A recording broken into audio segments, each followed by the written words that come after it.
পরীদের রাজ্যে অনেক পরীরা একত্রিত হয়ে বাস করত। তাদের মধ্যে দুজন পরী ছিল ভিন্ন রকম দেখতে। একজন ছিল সোনার পরী আর অপরজন ছিল রূপার পরী। এ নিয়ে রূপার পরী অনেক অহংকার করলেও সোনার পরী কোনো অহংকার করত না। আমি হলাম এই রাজ্যের সব থেকে সুন্দর পরী। আমার মতো আর কেউ নেই এখানে। এত অহংকার করো না পরী, অহংকারের পরিণতি বেশি একটা ভালো হয় না। তুমি কি বলতে চাচ্ছ? আমি আমার রূপ নিয়ে অহংকার করছি? হ্যাঁ, অবশ্যই। আর এরকম করা একদম ঠিক নয়। না, একদম নয়। আমি তোমায় সত্যিটা বলার চেষ্টা করছি। আমি হিংসে কখনোই করি না। আমি আর তোমার সাথে থাকতে চাই না রূপার পরি। এ কথা শুনে পরি সেখান থেকে চলে গেল।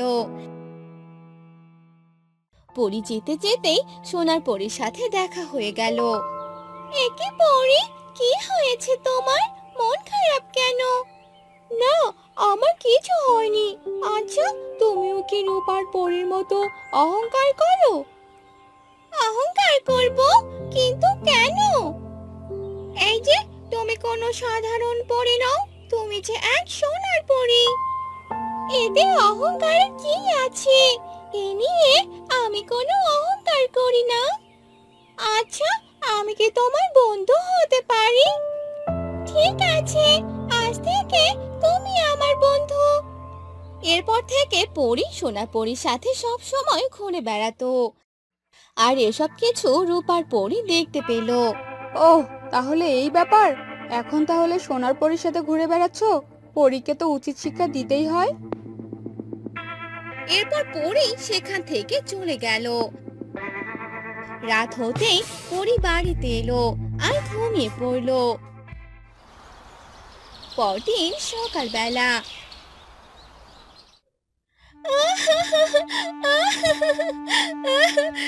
একে, আমার ডানা ভেঙে গেল কি করে? আমার ডানাটা কে ভেঙে দিল? এ কথা বলে পরী কান্না করতে লাগলো। সেই পথ দিয়ে যাচ্ছিল সোনার পরী। পরীকে কান্না করতে দেখে সোনার পরী তার কাছে গেল। কি হয়েছে পরী? তুমি এভাবে কান্না করছো কেন? দেখো না পরী, সকাল হতে দেখি আমার ডানা ভাঙা। কে হয়তো আমার ডানা ভেঙে দিয়েছে। এবার আমার কি হবে? আমি তো উঠতেই পারবো না। কেঁদো না পরী, সবকিছু ঠিক হয়ে যাবে। তারপর সোনার পরী সেখান থেকে চলে যায়। অন্যদিকে রূপার পরী রাজ্যের সবাইকে খুব বিরক্ত করতে থাকে। একদিন রূপার পরী জঙ্গলের এক জাদুবিদ্যা বাবার কাছে চলে যায়, যিনি অনেক জাদুবিদ্যা জানতো। তার ক্ষমতা অনেক ছিল। কি ব্যাপার? তুই আমার এখানে কি চাস বল? বাবা, আমি আপনার কাছে অনেক জাদু শিখতে চাই। অনেক শক্তিশালী জাদু, যা শিখলে আমায় কেউ কখনো হারাতে পারবে না। কার সাথে তোর এত যুদ্ধ যে এ কথা বলছিস? সেটা আমি আপনাকে বলতে পারবো না, তবে আমায় জাদু শেখাতেই হবে বাবা। ঠিক আছে, আমি তোকে জাদু শিখিয়ে দিব, তবে আমার একটি শর্ত আছে। শর্ত? কিসের শর্ত? এই জাদু তুই শুধু ভালো কাজেই ব্যবহার করতে পারবি, কোনো খারাপ কাজে ব্যবহার করতে পারবি না। আগে জাদুটা শিখে নেই, তারপর দেখা যাবে কি করব কি করব না। আরে বাবা, এ নিয়ে আপনি কোনো চিন্তা করবেন না। আমি এরকম কাজ কখনো করব না। আপনি আমাকে জাদু শেখাতে পারেন। এরপর সে জাদুকর রূপার পরীকে বিশ্বাস করে তাকে জাদু শেখাতে লাগলো।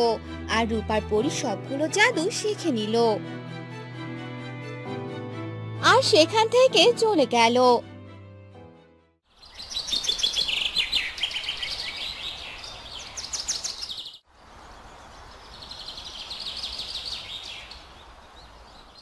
আর একদিন রূপার পরীর সাথে সোনার পরীর দেখা হলো। একে রূপার পরী, তুমি কোথায় যাচ্ছ? আমি কোথায় যাব, কি করব না করব তোকে বলতে হবে? তোর জন্য আমার বন্ধুত্ব নষ্ট হয়ে গেছে। কি সব বলছো তুমি রূপার পরী? আমি কেন তোমার বন্ধুত্ব নষ্ট করব? তোর জন্য কেউ আর আমার সাথে গল্প করতে আসে না। এবার আমার পথ ছাড়। এ কথা বলে রূপার পরী সেখান থেকে চলে যায়। সেই রাজ্যে রানী হওয়ার জন্য সবাইকে জানানো হয়। আর যে বেশি নম্বর পাবে তাকে সে রাজ্যের রানী হবে। একথা শুনে সোনার পরী আর রূপার পরী দুজনেই রানী হওয়ার জন্য সবাইকে বলে, আর তারা এক ভোটের আয়োজন করে। রূপার পরী খারাপ হওয়াতে সোনার পরী বেশি নম্বর পায় আর রানী হয়ে যায়। না, এ কখনোই হতে পারে না। আমি হব এই রাজ্যের রানী। সোনার পরী রানী হতে পারে না। এবার ওই সোনার পরীকে উচিত শিক্ষা দিতেই হয়। একথা বলে রূপার পরী সোনার পরীর কাছে চলে যায়। তখন সোনার পরী তার রাজ্যের সিংহাসনে বসেছিল। একি রূপার পরী, তুমি এখানে? কিছু বলবে? হ্যাঁ, তোর সাথে আমার অনেক হিসাব বাকি আছে।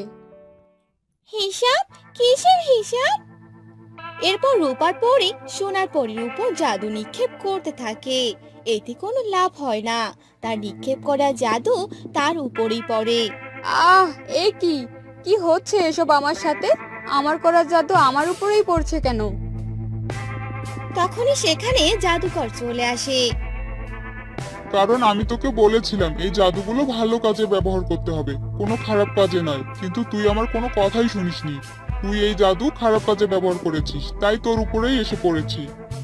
বাবা, আপনি আমায় বাঁচান। আমি অনেক বড় ভুল করেছি। এই ভুলের কোনো ক্ষমা নেই। তোর করা জাদুতেই তুই এবার নিঃস্ব হয়ে যাবি। না না বাবা, আমার সাথে এরকমটা করবেন না। আমাকে বাঁচান। জাদুকর রূপার পরীর কোনো কথাই শোনে না, আর রূপার পরী সেখানেই মারা যায়। আপনি আমায় বাঁচালেন বাবা, আপনাকে অনেক ধন্যবাদ। এবার থেকে তুই তোর রাজ্য ভালোভাবে শাসন কর, আর কেউ তোকে বাধা দিতে আসবে না। এই বলে জাদুকর সেখান থেকে চলে যায়। আর সোনার পরী তার রাজ্য ভালোভাবে শাসন করতে থাকে, আর রাজ্যের সবাই সুখে শান্তিতে দিন কাটায়। হ্যাঁ গো, শুনছো? তোমার এই মেয়েকে আমি আর সামলাতে পারবো না, বুঝেছো? এসব তুমি কি বলছো? মা মরা মেয়ে আমার, তোমাকে তো ওর জন্যই বিয়ে করেছি আমি। ও যেন একটা মা পায়। তোমার মেয়ে তো একটা অলক্ষী। জন্ম নিতেই মাকে খেয়েছে, কবে যে আমাকেও খেয়ে ফেলে। কিসব বলছো তুমি? হ্যাঁ, ঠিকই বলেছি আমি। একে কোনো অনাথ আশ্রমে রেখে আসো। কখনোই না। আমার মেয়ে আমার কাছেই থাকবে, বুঝেছো তুমি? নগেন রাগ করে কাজে চলে যায়। নগেন যাওয়ার পর নগিনের বউ একা বলতে থাকে, আজই এই আপদকে বিদায় করব। কাজ থেকে ফিরে আর নিজের মেয়েকে দেখতে হবে না। এরপর নগেনের বউ তাদের মেয়েকে নিয়ে বাড়ি থেকে বের হয়। নগেনের বউ নগেনের মেয়েকে অনাথ আশ্রমে না রেখে তাদের গ্রামের পাশে একটি জঙ্গল ছিল, সেই জঙ্গলের পাশে একটি বড় নদী ছিল। সে নদীর কাছে যায়। এই মেয়েকে এখানেই রেখে যাই। ওনাকে কিছু একটা বুঝিয়ে মানিয়ে নিব, তাহলেই হবে। এরপর নগেনের বউ তার মেয়েকে সেই নদীর পাশে রেখে যায়, আর মেয়েটি কান্না করতে থাকে। সেই নদীর নিচে ছিল নাগলোক। নাগলোকে নাগ রানী বাচ্চা মেয়েটির কান্নার আওয়াজ শুনতে পায়। মনে হচ্ছে কোনো বাচ্চা কান্না করছে। বাচ্চার কান্নার আওয়াজ শুনতে পাচ্ছি। এই নাগলোকে কার বাচ্চা কান্না করছে আবার? গিয়ে দেখি তো। এরপর নাগিন এদিক ওদিক খুঁজতে থাকে কান্নার আওয়াজ কোথা থেকে আসছে দেখার জন্য। না, এখানে তো কোনো বাচ্চা কান্না করছে না। মনে হচ্ছে কান্নার আওয়াজটি মর্তলোক থেকে আসছে। গিয়ে দেখি তো কার বাচ্চা কান্না করছে। এরপর নাগিন নাগলোক থেকে মর্তলোকে আসে। উপরে এসে দেখতে পায় একটি বাচ্চা কান্না করছে। এটা কার বাচ্চা? এখানে তো কাউকে দেখতে পাচ্ছি না। কে রেখে গেল এই বাচ্চাকে? নাগিন বাচ্চাটিকে কোলে তুলে নেয়। নাগিন বুঝতে পারছিল না সে কি করবে। এদিক ওদিক তাকায়, কাউকেই দেখতে পায় না। আশেপাশে তো কেউ নেই। আজ থেকে এ আমার মেয়ে, আমি ওকে মানুষ করব। একথা বলে নাগিন মানুষ রূপ নেয়, আর সেই জঙ্গলে একটা বাড়ি বানায়। এরপর নাগিন সে বাচ্চা মেয়েটিকে নিয়ে সেখানে থাকতে লাগে, নিজের মেয়ের মতো মানুষ করতে থাকে।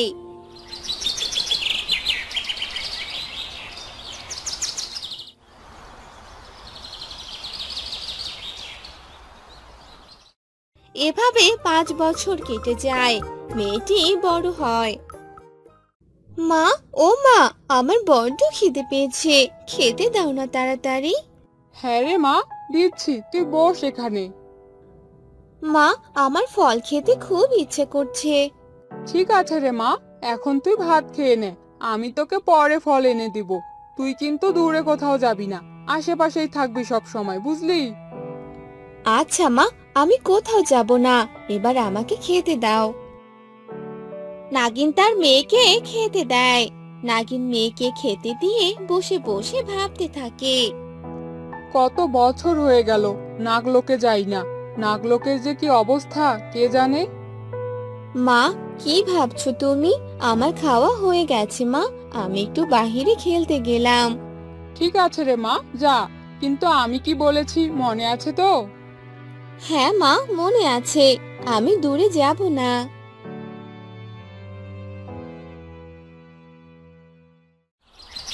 এভাবে নাগিন ও তার মেয়ের দিন ভালো কাটছিল।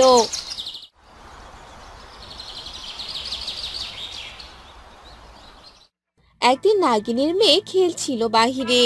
সেদিক দিয়ে এক ডাইনি যাচ্ছিল। সেই ডাইনি নাগিনের মেয়েকে দেখতে পায়। ওই যে একটা মেয়ে দেখতে পাচ্ছি, একটা খাবার পেয়ে গেলাম। ওর ঘাটটা মোটকে চিবিয়ে চিবিয়ে মজা করে খাবো। নাগিনের মেয়ে বাহিরে যখন খেলছিল, নাগিনও বাহিরে আসে মেয়ের কাছে। ডাইনি নাগিনকে দেখে অবাক হয়ে যায়। আরে, এটা আমি কি দেখছি? এটা তো সেই নাগিন রানী, যে আমার শিকার কেড়ে নিয়ে আমাকে আঘাত করেছিল। নাগরানী নাগলোক ছেড়ে এখানে মানুষ রূপ নিয়ে মেয়ে সহ থাকছে, ব্যাপারটা কি? সে যাই হোক, আমি আমার প্রতিশোধ নেওয়ার সুযোগ পেয়েছি। ওর মেয়েকে মেরে প্রতিশোধ নেব। ডাইনি সেখান থেকে চলে যায়।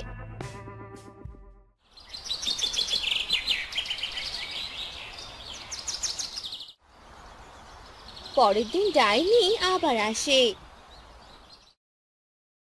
আড়ালে লুকিয়ে দেখতে থাকে ডাইনির মেয়ে বাহিরে খেলা করছে।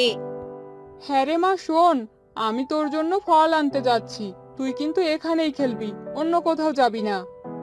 সত্যি মা, তুমি আমার জন্য ফল আনতে যাচ্ছ? ইয়ে, কি মজা! মা, তুমি যাও, আমি এখানেই খেলবো, দূরে কোথাও যাব না। তুমি চিন্তা করো না মা। ঠিক আছে রে মা, আমি গেলাম তাহলে, আমি যাবো আর আসবো।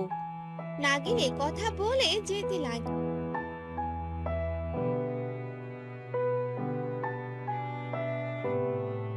নাগিন যেতেই ডাইনি নাগিনের মেয়েকে গিয়ে ধরে। বাঁচাও, বাঁচাও মা, বাঁচাও! নাগিন তার মেয়ের চিৎকার শুনতে পায়। নাগিন সাথে সাথে মেয়ের কাছে গিয়ে দেখে ডাইনি তার মেয়েকে ধরেছে। এ দেখে নাগিন মানুষ থেকে নাগিন রূপ নেয়। ছেড়ে দে আমার মেয়েকে ডাইনি, তোর এত বড় সাহস! ছেড়ে দেব তাই নাকি? প্রতিশোধ নেব আমি তোর মেয়েকে মেরে। তুই আমার শিকার কেড়ে নিয়েছিলি আর আমাকে আঘাত করেছিলি। সেদিন তো শিক্ষা হয়নি তাই না? আজ মরবি আমার হাতে তুই। নাগিন আর ডাইনির মধ্যে যুদ্ধ হয়। নাগিন ডাইনিকে হারিয়ে মেরে ফেলে। তো তুমি নাগিন, মানুষ নও? এ কি করে সম্ভব? সে এক লম্বা ঘটনা রে মা, তোকে সব বলছি। নাগিন তার মেয়েকে সব খুলে বলে। তুমি মানুষ নও নাগিন, তো কি হয়েছে?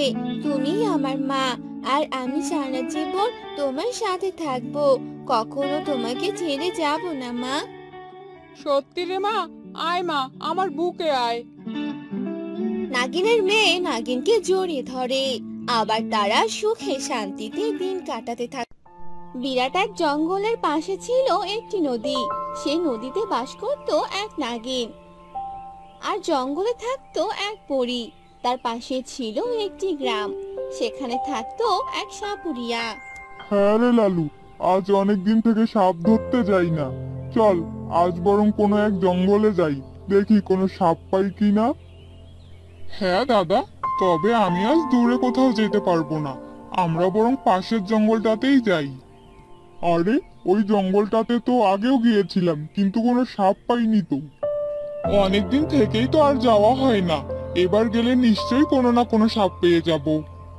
ঠিক আছে, তুই যখন এত করে বলছিস তাহলে চল যাই। এরপর সাপুরিয়া আর লালু জঙ্গলের দিকে যেতে লাগলো। কিছুক্ষণ পর তারা জঙ্গলে পৌঁছে গেল। তারপর বিন বাজাতে লাগলো। জঙ্গলে বিন বাজানোর শব্দে পরীটির ঘুম ভেঙে গেল। আরে, কে এভাবে আওয়াজ করছে? আমার তো ঘুমটাই ভেঙে দিল। এই আওয়াজে তো আমার মাথা ঘুরছে। এ কথা বলে পরী বিনের শব্দ শুনে সাপুরিয়াদের পিছু গেল। দেখতে পেল সেখানে দুজন লোক দাঁড়িয়ে আছে আর একজন বিন বাজাচ্ছে। আরে, এরা তো মানব জাতি, কিন্তু এখানে এরা কি করছে? না না, এদের সামনে যাওয়া যাবে না। এরা যদি আমায় দেখে তাহলে আমার বিপদ হয়ে যাবে। এসব বলে পরী আড়াল থেকে তাদের কাজকর্ম দেখতে থাকে। কিছুক্ষণ পর সাপুরিয়ারা একটি সাপ ধরে ফেলে। এই সাপটাকে বিক্রি করলে যে আমি অনেকগুলো টাকা পাবো। চল আজ বরং বাড়িতেই চলে যাই, অন্যদিন আবার আসবো। এ কি, ওরা যে সাপটাকে ধরে ফেললো! তারা হয়তো সাপুরিয়া। এভাবে সাপগুলোকে ধরতে থাকলে তো এখানকার সবগুলো সাপ শেষ হয়ে যাবে। অন্যদিকে তারা সাপটিকে নিয়ে সেখান থেকে চলে গেল। কিছুক্ষণ পর নদী থেকে এক কান্নার আওয়াজ আসতে লাগলো। এ কি, ওদিকে আবার কে কান্না করছে? গিয়ে দেখি তো। এই বলে পরী নদীর কাছে চলে গেল। গিয়ে দেখলো সেখানে এক নাগের নদীর কিনারায় বসে কান্না করছে। এ কি, কে তুমি? আর এভাবে কান্না করছো কেন? আমি যে আমার সন্তানকে কোথাও খুঁজে পাচ্ছি না। আমি যে নাগিন। আমার সন্তান এই জঙ্গলে এসেছিল, কিন্তু এখনো ফিরে এলো না। কিছুক্ষণ আগে দুজন সাপুরিয়া এসে যাকে নিয়ে গেল, সেই তাহলে তোমার সন্তান? সাপুরিয়া, কি সব বলছো? তাহলে সাপুরিয়া আমার সন্তানকে নিয়ে গেছে। এবার আমার কি হবে? তুমি কোনো চিন্তা করো না নাগিন। আমি শুনেছি সেই সাপুরিয়াটি বলেছিল সে আবার আসবে এই জঙ্গলে সাপ ধরবে। আমি ওই সাপুরিয়াকে ছাড়বো না। তুমি কি আমাকে সাহায্য করতে পারবে? সাহায্য? কি সাহায্য নাগিন? ওই সাপুরিয়া যখনই এই জঙ্গলে আসবে তুমি আমাকে জানাবে। আমি ওদের শেষ করে দিব। ঠিক আছে, আজ থেকে তুমি আমার বন্ধু। তোমার বিপদে আমি সাহায্য করবই, তুমি কোনো চিন্তা করো না। এ কথা বলে পরী সেখান থেকে চলে আসে। অন্যদিকে সাপুরিয়া আর লালু কথা বলতে থাকে। এই দেখ, আজ কত টাকা পেয়েছি। এই নে, তোর অর্ধেক আমার অর্ধেক, নে নে। কি ব্যাপার গো, আজ দেখছি তোমরা অনেক খুশি। কি হয়েছে? আরে গিন্নি, আজ তো অনেক টাকা লাভ হয়েছে। জানি না তারা ওই সাপের মধ্যে কি দেখতে পেল, যার কারণে আমাদের 1000 টাকা করে দিল। সে কি কথা? কি সব বলছো গো? এই যে সত্যি খুশির কথা। হ্যাঁ গো, আমায় কিছু টাকা দাও। আমি তাহলে বাজার থেকে একটা শাড়ি কিনে নিয়ে আসি। আরে বৌদি, নাও নাও, কদিন পর তো আরো বেশি করে কিনতে পারবে। আমরা আবারও সেই জঙ্গলে যাব, আর বেশি করে সাপ ধরে নিয়ে আসব। তাহলে তো ভালোই হবে। এবার আমি যাই, আমার অনেক কাজ আছে। এরপর সাপুরিয়ার স্ত্রী সেখান থেকে চলে গেল। আর এভাবে কেটে গেল বেশ কিছুদিন।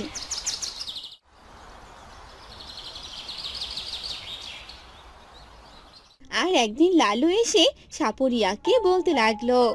আরে দাদা, যে টাকাগুলো পেয়েছিলাম সেগুলো তো শেষ হয়ে গেছে। এবার তো সাপ ধরতে যেতেই হবে, চলো যাই। ঠিকই বলেছিস, চল তাহলে জঙ্গলে যাওয়া যাক। এরপর তারা জঙ্গলের দিকে চলে যায়। আর সেখানে থাকা পরীটি তাদের দেখে ফেলে আর নাগিনের কাছে চলে যায়। নাগিন, নাগিন, কোথায় তুমি? তুমি কি আমার কথা শুনতে পাচ্ছো? কি হয়েছে পরী, তুমি আমায় ডাকছো কেন? তোমার শত্রুরা তো চলে এসেছে। যারা তোমার সন্তানকে নিয়ে গিয়েছিল তারা আবার এসেছে। কি বলো? তাহলে চলো আমরা তাদের কাছে যাই। এরপর পরী ও নাগিন একসাথে সেই সাপুরিয়াদের কাছে গেল। তখনই সাপুরিয়া আর লালু নাগিনকে দেখে ফেলে। আরে এ কি, এ যে মেঘনা চাইতেই বৃষ্টি, এ যে নাগিন আমাদের সামনে চলে এসেছে। তাই তো দেখছি রে লালু, একে বিক্রি করলে যে আমরা অনেক টাকা পাবো। তোর আশা কখনোই পূর্ণ হবে না শয়তান। তোকে আজ আমি ছাড়বো না, আজ তোকে মেরে ফেলবো। এ কথা শুনে সাপুরিয়া তার বিন বাজাতে থাকে আর তখনই নাগিনের মাথা ঘুরতে থাকে।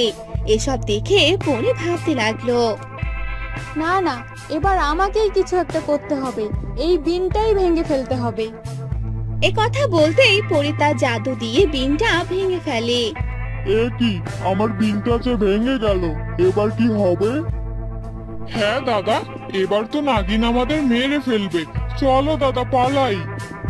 এই বলে যখনই তারা পালাতে যাবে ঠিক তখনই নাগিন তার লেজ দিয়ে তাদের ধরে ফেলে।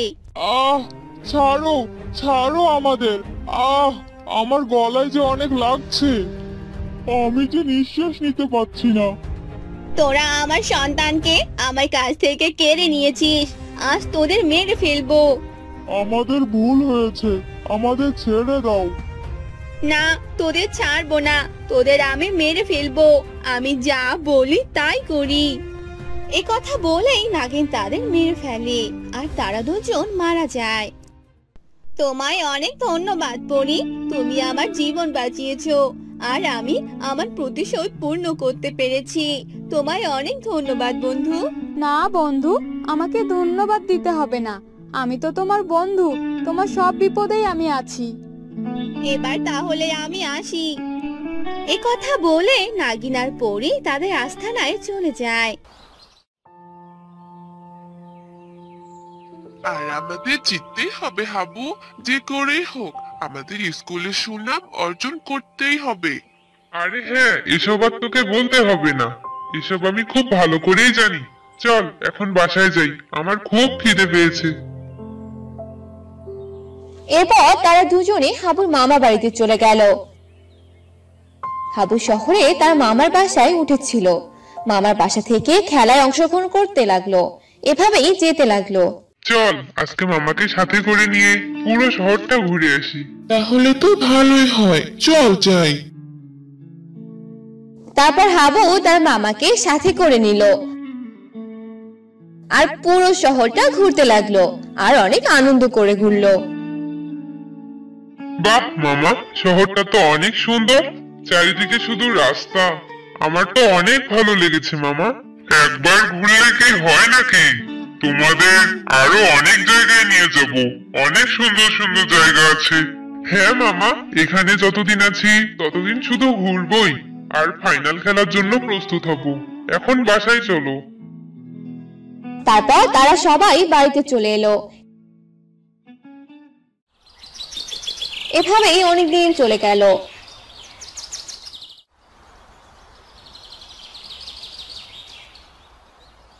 ফাইনাল খেলার দিন ধার্য হলো আর তাদের টিমের সবাই প্রস্তুত হতে লাগলো।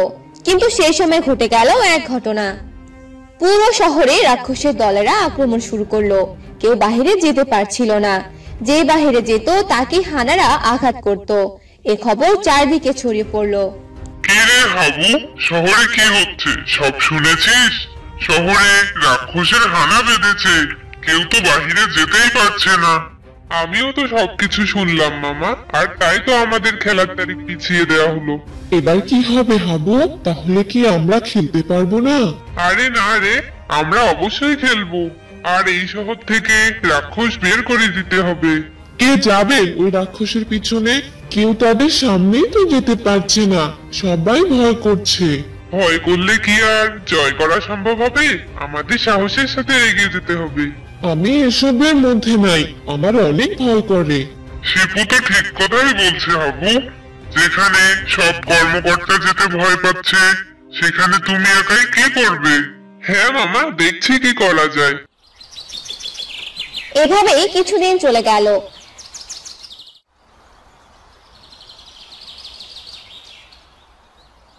রাক্ষসদের কবলে পড়ে সবাই অনেক চিন্তায় পড়ে গেল। কেউ বাইরে যেতে পারছে না, কোনো খাবার জিনিসপত্র কিনতে পারছে না, অনেকে অসুস্থ হয়ে যাচ্ছে। এসব দেখে হাবু অনেক চিন্তায় পড়ে গেল। কি করব এবার আমি? শহরের সব মানুষগুলোকে তো আমার বাঁচাতেই হবে, তারা অনেক বিপদের মুখে আছে। হাবু এসব নিয়ে ভাবতে থাকে। তখন সে একটি বুদ্ধি বের করে আর সে রাক্ষসের কাছে যায় আর দেখে তাদের খেলার মাঠে রাক্ষসটা আশ্রয় নিয়েছে। তাহলে এরা এখানে, এরা যেহেতু এখানে এসে খাবারের জন্য সবকিছু ভেঙে দিলে, খাবার না পেলে মানুষের উপর উৎপাত শুরু করে, আমার মনে হয় তাদের খাবারের উপর অনেক লোভ। এটা নিয়েই আমাকে কাজে যোগ দিতে হবে। এসব বলে হাবু সেখান থেকে দ্রুত চলে গেল আর সেই সকল রাক্ষসদের জন্য অনেক খাবার কিনে আনলো। এসব দেখে শিপু বলল, কিরে হাবু, কি করছিস এসব? এতগুলো খাবার কার জন্য কিনেছিস? কে খাবে এগুলো? রাক্ষসরা খাবে। রাক্ষসরা খাবে মানে কি বলছিস এসব? যে রাক্ষসরা আমাদের ক্ষতি করছে, তুই তাদের জন্য খাবার নিয়ে যাচ্ছিস? মানেটা কি? কিছুই তো বুঝতে পারলাম না।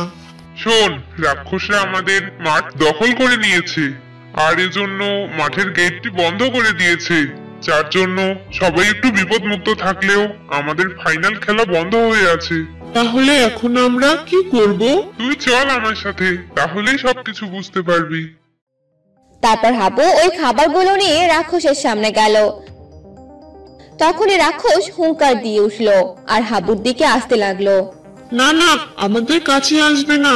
হাবু চল পালাই, ও যে আমাদের দিকেই আসছে।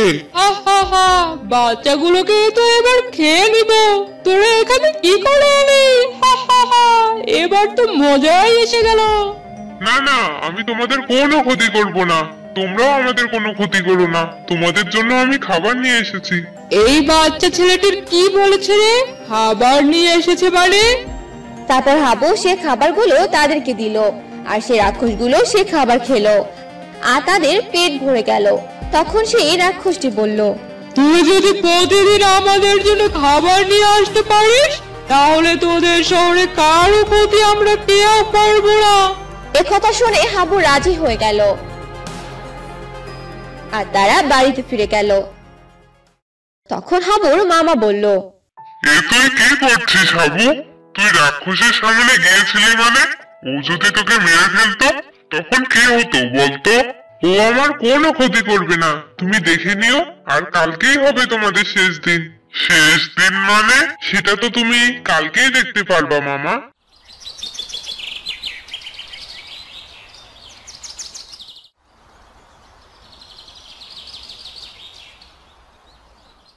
পরদিন সকালে হাবু তাদের জন্য খাবার নিয়ে গেল আর সে খাবারের মধ্যে তারা বিষ মেশালো, যে বিষ রাক্ষসদের জন্য অনেক ক্ষতিকর, যেটা খেলে তারা অনেক দ্রুত মারা যেতে পারে। আর সে বিষ মেশা খাবারগুলো নিয়ে গেল।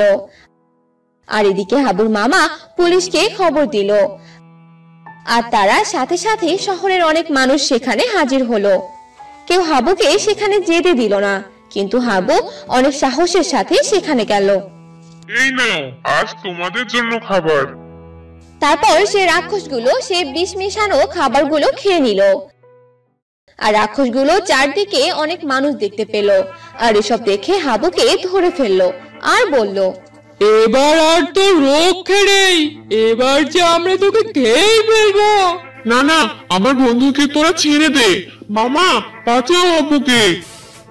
আর যখন সবগুলো রাক্ষস হাবুকে মারতে যাবে ঠিক তখনই তাদের পুরো শরীরে সেই বিষের প্রতিক্রিয়া ছড়িয়ে পড়লো আর তারা মাটিতে পড়ে গিয়ে মারা গেল। এসব দেখে সবাই অনেক অবাক হয়ে গেল। সবাই হাবুকে জিজ্ঞাসা করলো এসব কিভাবে হলো। আর তখন হাবু সবাইকে সবকিছু খুলে বলল আর এসব শুনে সকলেই অনেক খুশি হলো। তুই আমাদের পুরো শহরটাকে রাক্ষসের হানার হাত থেকে বাঁচালি।